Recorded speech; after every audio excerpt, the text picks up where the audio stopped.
Now, I would like to address the silly drama in the room. Let's get this out of the way, folks. All right. By the way, 363 viewers, 64 likes. Let's get to 100 likes. If you're here and you're having a good time, please like the stream. Thank you, everyone, for the early support. Right now, the top super chatter is Cabal. And we also got a whole bunch of gifted memberships, but we don't have no tips. Let's get some tips going. Let's get that going so that way we can get this King's Coffers goal moving for the day, right? Let's get it moving in the right direction. Okay, so are you ready?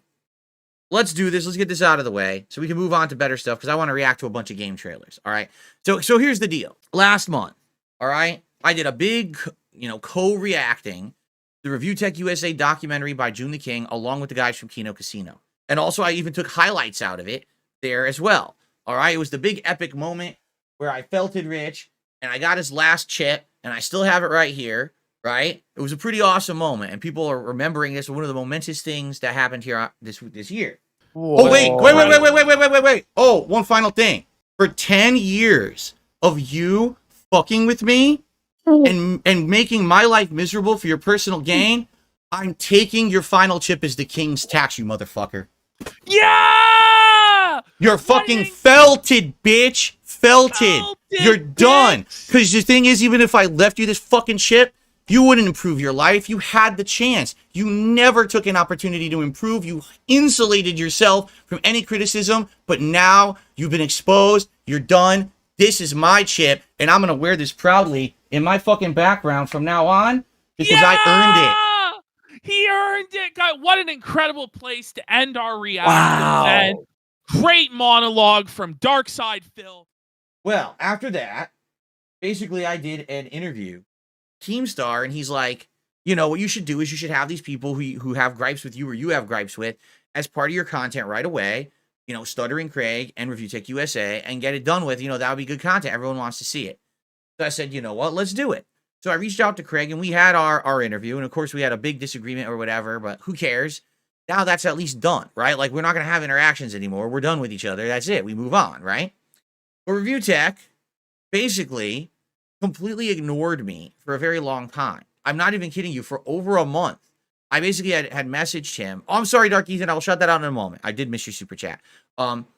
Basically, I private messaged him on Twitter. And I asked him about appearing on the show, saying now is the time to do this, Let's hash it out. Let's find out what your actual problem with me supposedly is after all these years of you harassing me and shit, Now everyone wants you on my show rather than me coming on yours, so let's make this happen. And he ghosted me for about a month. Like, he wouldn't respond at all, okay? Then, and I haven't told you guys this, he started acting really bizarre. Like, he started tweeting me weird. He tweeted me a picture of LTG.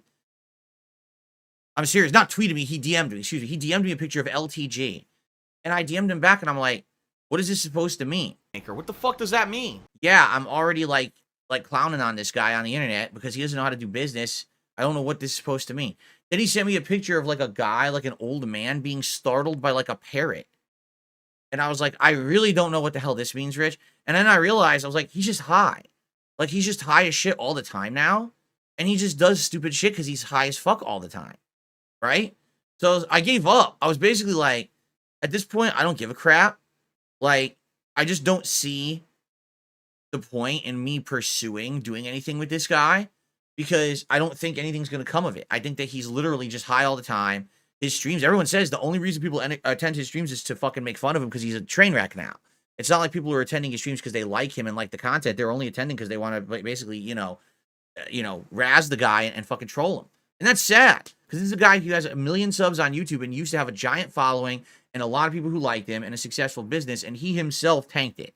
He tanked his own business. It's pretty pathetic. And that's fucking sad and pathetic. It really is.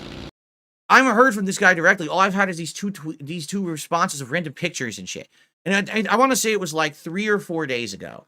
I DM'd him one last time, and I made it clear this was the last time I was going to DM him. I was like, so this is your last chance, all right? At this point, I don't know why you won't even just respond and say no, but all I'm saying is this could be an opportunity for us to finally hash it out, whether it's the last time we talk or whatever, who cares? But this way we have a conversation about it rather than it just being bad blood. It could go very much like the Keemstar interview did, or it might not. I don't know. but I have no intention of having you on my show and treating you like dirt or whatever. I want to have a real conversation with you about everything and what the hell has really been going on all this time. So, I think you should take the opportunity, because right now, I hate to say it, it's sad what's happening with you and your business and stuff like that, and that was it. So that was like 3 or 4 days ago. All right. Did I get a response? No. Nope. He didn't respond. Okay. So I'm done with the guy at this point, right? I'm like, I gave him a chance. It's been over a month. I've been asking him to be on my show. He will not respond. He sends me stupid pictures instead. He's probably high off his ass. I'm done with this guy. So all of a sudden, last night, some people start reaching out to me. Are you aware that Rich tweeted you? No, I'm not aware, because he's muted. Like, he's muted in my timeline, because if I have him unmuted, he'll tweet dumb shit, and then a million idiots will also retweet or do, and it just floods my timeline with nonsense. Apparently, he tweets me. All right, we're gonna take a look at this together. This is what he tweets last night. You ready for this? Let's see if we can pick this and decipher what we're looking at here. This was on my day off, by the way, so that's why I wasn't actively checking Twitter. I didn't know that he had done this. Someone had to tell me, right? So here's what he says. Hey, they call me DSP. I'm down to do that interview this upcoming week. Let's go. And he tweets, Batman versus the Diddler. Diddle me this Batman, and it's P. Diddy with 2 things of baby oil in his hands, running around, and Batman is appalled. Okay? So, for the record, this is a meme that's been on the internet for a few days, ever since P. Diddy got arrested, and apparently is being indicted on all kinds of, like, sex trafficking charges and all kinds of crazy shit. I'm not exactly sure what is going on with the situation. I don't follow that shit. So, I'm reading it. First of all, what does this have to do with this? Do either of us have any involvement with sex trafficking rings? And have any of us been arrested by the FBI? No, not to maybe on his end, at least not on my end. On my end, things are pretty squeaky clean over here. There's nothing going on like that, but I don't know what's going on his end. Maybe this is him coming clean. I don't know. I really have no idea. All right. But it's very confusing. Why he would, like, what does this have to do with this? I have no idea whatsoever what this means. But I can tell you right now, all right? Immediately, for me, I like, why is he doing it like this? Like, I'm not going to show you our DMs, right? But literally, I've been DMing this guy on and off, like maybe like once a week, once every other week for the past month and a half, and he's just not been responsive. He's ignored me, or the few times he's responded, he put up a random picture that's nothing to do with anything. See what I'm saying? Like, so what the hell? Why would you, if he was actually, first of all, if he was serious about this and he actually does want to do an interview with me, right? Why would he publicly post it like this instead of responding to the DMs that are already open, where I've talked to him about this and he ignored me? So that's number one, makes no sense whatsoever why he would do it like this, right? Number two, what is this supposed to mean? Is this insinuating something? I really have no idea. It doesn't even make sense to post something like this, because now, of course, everyone's wondering what the fuck he's talking about. It has nothing to do with me. That's for sure, right? It's like, what are you talking about? Here's the other thing too, right? I'm down to do that interview this upcoming week. Let's go. Who said that I wanted to interview this week? Do you know my schedule? Like, I'll be honest with you. I mean, even if he wants to be on the show, he's not going to be on the show this week. I had no plans on doing an interview this week. I just did one last week, and I told you guys I don't want to do an interview every week. I feel like that's taking up too much of my time when I should be making progress in games and the like. So why am I going to have him on the show this week? And the answer is I'm not. Like, even if we agree to it, he's not coming on this week. That's just not happening. You have to contact me via DMs so we can talk it out, figure out how we're going to do it, what the schedule is, all of that. It's not going to be you yelling out to the void of Twitter, hey, I want to do something. No one cares. You might as well, you see the wall that's next to you in your house right now, Rich? You can yell at that fucking wall too, and that's going to give you more of a response than me. Do you remember when Keemstar just started yelling shit out on his Twitter account and how effective that was? It wasn't effective at all, was it? What you need to do is be a professional for once in your life. Contact me behind the scenes, just like I've been sending you these DMs, and just respond and talk about it, okay? So I don't even know what else, he's getting at here, right? This has nothing to do with me at all. This is P. Diddy, sex trafficking, and, pretty much, underhanded sex things in the rap community. It has nothing to do with me at all, right? So I don't know. And again, until he actually maybe stops being high, because I did respond to this, by the way. I don't know if it does. So I said, "Are you high again, Rich? You should respond to the DM instead of yelling to the public, because that's what someone with brain cells remaining would do." Exactly right. I feel like this is his brain has been addled so badly by those edibles he's eating that for some odd reason now it's dawned on him that it's a good idea to do the interview with me. I can't imagine why he would think that after, the best time to do it would have been right after I reacted to his documentary, right? It would have been right on its heels, and people would have cared. At this point, I'll be honest, I mean, there's some people who care, but not that many anymore. He waited too long, right? You got to strike when the iron is hot. The iron's not hot anymore. No one's talking about Rich. He's an afterthought. He's forgotten to the internet. The only people who watch him are people who are laughing at him as a joke. Nobody cares. For him to be on my show, right? I mean, it could go different ways. It's a completely cordial conversation, and we actually talk about things going on in each other's lives, and we find out what's actually going on with him and maybe the reason why he's basically been so bad to me over the years. And we can actually hash it out like men, and we can have an ending where it's like, well, listen, I don't like you, but I guess we can stop being at each other's throats from now on, right?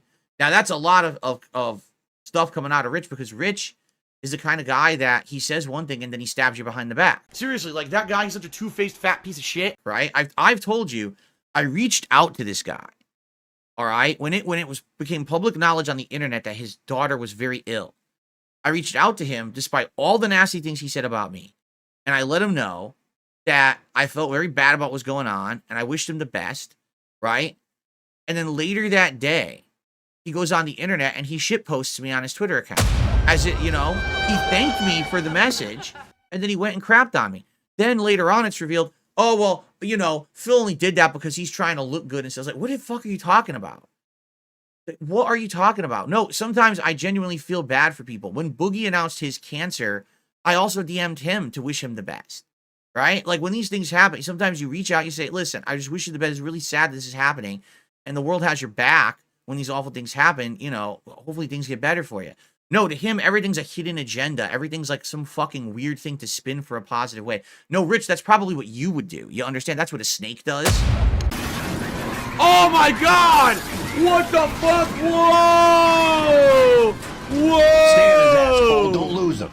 I'm not a snake. I don't care. Do you think I care about my fucking public image? No one likes me anyway. Right? So what are you talking about? It was a private message to you to wish you the best, and then you crapped on me the same day.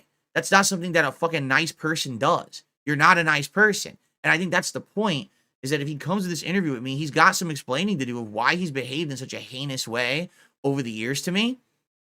Why is it that he feels that the only way he can make a paycheck is to rag on Darkside Phil? Because that's all it is at this point. It's like, oh, how do I get a rise out of the internet, these shitbags on the internet, and get people to watch my content today? Oh, let's do a crap on Darkside Phil stream, right? And he does it, and then the same morons show up and fucking support his shitbaggery. And, but that's it. Like, no one cares about his actual opinions about anything anymore. No one's watching his content. They're only there for a-logging of people, and notably him, right? So, that's what I think the purpose would be. Let's hash it out, and at least at the end of the day, we can say we had the conversation and we move on, whether it's meaningful or not, whether there's a resolution or not, right? But I don't think he's willing to do that. I think what'll happen is he'll come on, and no matter what he says in the interview won't matter, because immediately after this interview ends, he's just going to go on doing whatever he wants to do, and it don't matter how harmful it is. He just doesn't seem to have a conscience. He's a man without a fucking conscience. That's all I can really say. Like, that seems to be how this guy operates, right? So here's where I'm leaving it. It's this simple. If he DMs me and we talk about it like professionals behind the scenes, and we arrange it for sometime this month, then I'll interview Review Tech, right? If he continues to yell into the void of Twitter and thinking that having a little attention-seeking screaming to the public is going to do anything, he's sorely mistaken. I'm not going to give a shit. I don't give a shit that he publicly tweets on his timeline 400 times that he wants to be on my show. He'll never be on the show. He has to be a normal human being and act like one, and then I'll treat him like one. All right? So we'll see what happens if he's up to the challenge of acting normal, but it would mean that he has to stop eating edibles for about, maybe 5 minutes one day. so that he could actually like consciously formulate sentences and type them out in a DM to me that makes sense, right? I mean, it's going to be tough, I feel, but we'll have to see what happens, all right? And the thing is, I had absolutely no intention about talking about this man at all. Understand? I had none. This was not my intention. He's the one who tweeted this to cause this situation. I didn't care. I was done. I told him, I'm done with you. I gave you your chance. You weren't interested. Fine. I get the message. Move on. And now here he is, doing this stunt, right? Think of it this way. Imagine if I ran a restaurant and a reporter walks into my restaurant and says, oh, would you be on my show, or would you let me interview you for the show right now? Drop everything you're doing? No. I'm in the middle of work. What the fuck are you doing? If you want to, write me an email, send me a letter, call me, let me a voicemail, do something officially to ask for something. Don't just fucking interrupt what I'm doing and say I'm gonna drop everything for you. What the fuck's your problem? But again, it takes common sense. A lot of people don't have that, especially the drama queens don't have common sense, so I'm not surprised.